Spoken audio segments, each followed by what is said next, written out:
Hi friends, welcome to our channel. ఈరోజు ఈ వీడియోలో మనం 10th class maths chapter 5 quadratic ఈక్వేషన్స్లోని ఎక్సర్సైజ్ 5.2 నుండి లాస్ట్ క్వశ్చన్ చూద్దాము. 10th క్వశ్చన్ ఏమి ఇచ్చాడో చూడండి. A motor boat heads upstream a distance of 24 kilometers on a river whose current is running at 3 km/h. The trip up and back takes 6 hours. Assuming that the motor boat maintained a constant speed, what was its speed అన్నాడు. ఒక motor boat అనేది ఒక రివర్లో వెళ్తుంది. అది ఎంత distance వెళ్ళాలి? 24 kilometers వెళ్ళాలి. అయితే అది వెళ్ళేటప్పుడు దాని యొక్క current whose current is running it అన్నాడు. అంటే అది ఎంత స్పీడ్తో వెళ్తుంది? 3 km/h. ఒక అవర్కి 3 kilometers ఆ స్పీడ్లో వెళ్తుంది అనమాట. అయితే ఆ బోట్ అక్కడి దానికి వెళ్ళి మళ్ళీ తిరిగి రావడానికి అప్ అండ్ బ్యాక్ అది తీసుకోవడానికి వెళ్ళడానికి ఎంత టైం తీసుకుంటుందంటే 6 hours తీసుకుంటుందంట. అయితే మనల్ని ఏం ఫైండ్ అవుట్ చేయమన్నాడు? వాట్ వాజ్ ఇట్ స్పీడ్, ఆ స్పీడ్ అనేది ఫైండ్ అవుట్ చేయమంటున్నాడు. ఓకేనా, ఒకసారి చూడండి ఎలా సాల్వ్ చేయాలో. ఫస్ట్ స్పీడ్ కదా మనం ఫైండ్ అవుట్ చేయాల్సింది, సో దాన్ని మనం ఎక్స్ అనుకుందాం. ఒకసారి చూడండి. First let the speed of boat in still water ఏమనుకుందాం? ఎక్స్ స్పీడ్కి మనం యూనిట్స్ ఏం రాస్తాం? km/h. X km/h. ఓకేనా. సో స్పీడ్ ఆఫ్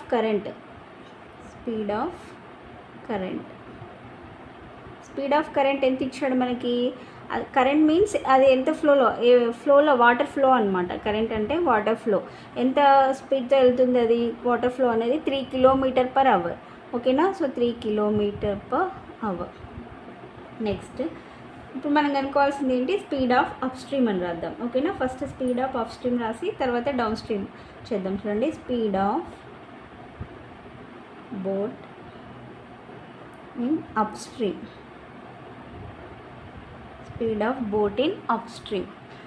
ఓకేనా. So first speed of boat in upstream అంటే ఏంటంటే వాటర్ ఫ్లో. ఇప్పుడు ఇది ఒక రివర్, ఈ రివర్లో బోట్ వెళ్తుంది. బోట్ డైరెక్షన్ వచ్చేసి ఇటు సైడ్ ఉందన్నమాట.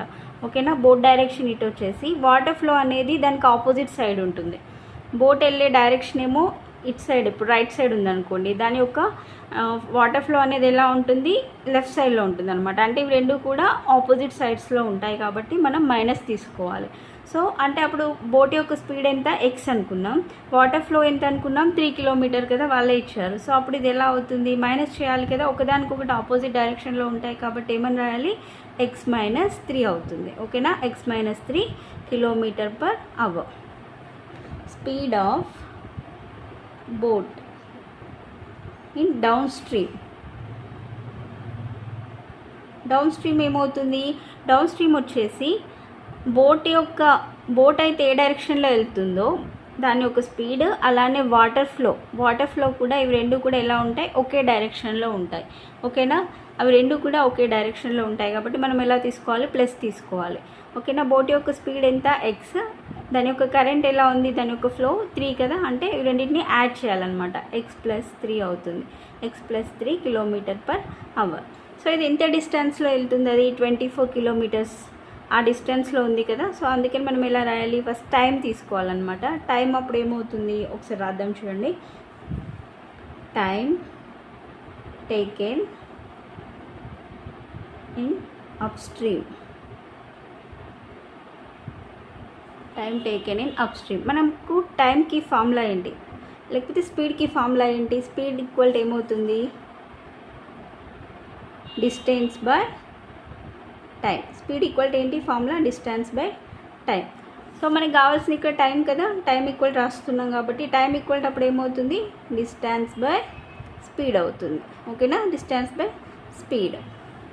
ఓకే. సో ఇప్పుడు టైం టేకెన్ ఇన్ అప్ స్ట్రీమ్లో మనకి డిస్టెన్స్ ఎంత? రెండింటికి కూడా ఎంత? 24 kilometers. 24 బై స్పీడ్ ఏమవుతుంది? అప్ స్ట్రీమ్లో ఏమని తీసుకున్నాం? x-3 కదా. So 24 by x-3 km/h. Next time taken in downstream తీసుకుందాం. Time taken in down stream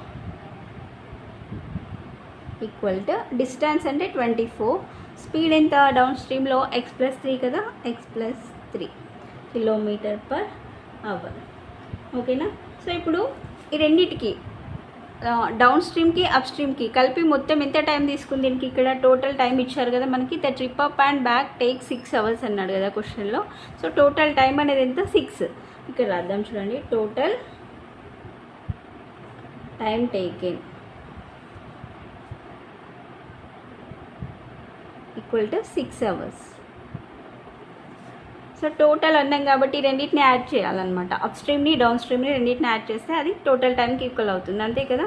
రాద్దాం చూడండి, 24/x-3 plus 24/x+3 equal to 6 hours. నేను ఇప్పుడు ఎల్సిఎం చేద్దాం.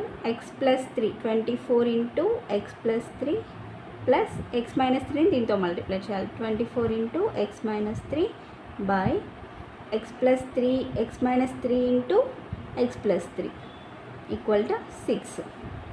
ఓకేనా.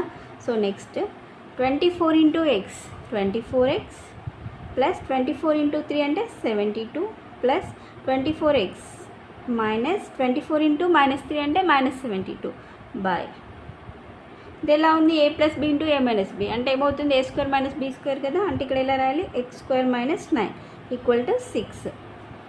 సో ఇక్కడ +72 ఉంది, ఇక్కడ -72 ఉంది, క్యాన్సిల్ అయిపోతుంది. 24x + 24x అంటే ఏమవుతుంది 48x by x² - 9 equal to 6. Cross multiply చేద్దాం, ఓకేనా. సో క్రాస్ మల్టిప్లై చేస్తే ఏమవుతుంది 6 × x² - 9 ఈక్వల్ టు 48x అవుతుంది. 6 × x² 6a² మైనస్ 6 × 9 అంటే 54. ఈ 48xని లెఫ్ట్ సైడ్ తీసుకొస్తే ఏమవుతుంది -48x equal to 0. That equal to 6x² - 48x - 54 equal to 0. దీంట్లో 6 కామన్ తీద్దాం చూడండి. 6 కామన్ తీస్తే ఏముంటుంది x² మైనస్ 6 8s 48 అంటే 8x మైనస్ 6 9s 54. ఓకేనా. సో ఇప్పుడు next x² - 8x - 9 equal to 0. దీనికి మనం ఇప్పుడు x వాల్యూ ఫైండ్ అవుట్ చేయాలి. దీని నుండి ఎలా ఫైండ్ అవుట్ చేస్తాం, ఫస్ట్ టర్మ్ ముందు లాస్ట్ టర్మ్ని మల్టిప్లై చేయాలి కదా. 1 × -9 అంటే -9. -9 అంటే ఏవైనా 2 నెంబర్స్ తీసుకుంటే మనం మల్టిప్లై చేస్తే -9 రావాలి, యాడ్ చేస్తే మిడిల్ టర్మ్ రావాలి.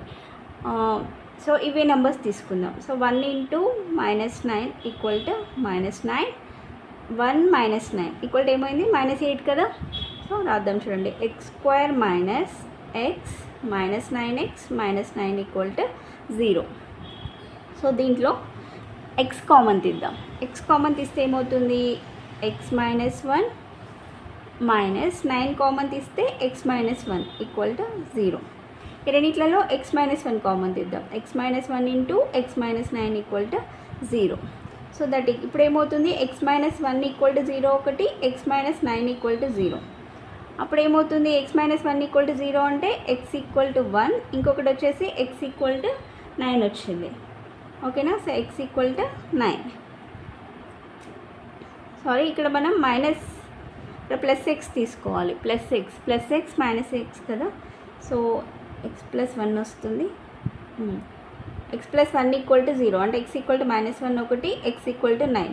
సో మనం ఎప్పుడైనా కూడా x అంటే ఏంటి స్పీడ్ అనుకున్నాం. స్పీడ్ అనేది ఎప్పుడు కూడా మనం నెగిటివ్లో తీసుకోం కాబట్టి x ఈక్వల్ టు 9 అనేది మనం కన్సిడర్ చేయాలి. ఓకేనా. సో అదే కదా మనల్ని ఫైండ్ అవుట్ చేయమన్నాడు. సో మనకి ఎంత వచ్చింది స్పీడ్ అనేది 9 km/h. ఓకేనా. ఇది స్పీడ్ 9 km/h అనేది మనకి వచ్చినటువంటి స్పీడ్. ఓకేనా అండి. సో వీడియో కనుక మీకు నచ్చినట్లయితే ప్లీజ్ లైక్ చేయండి, షేర్ చేయండి, సబ్స్క్రైబ్ చేసుకోండి. Thanks for watching.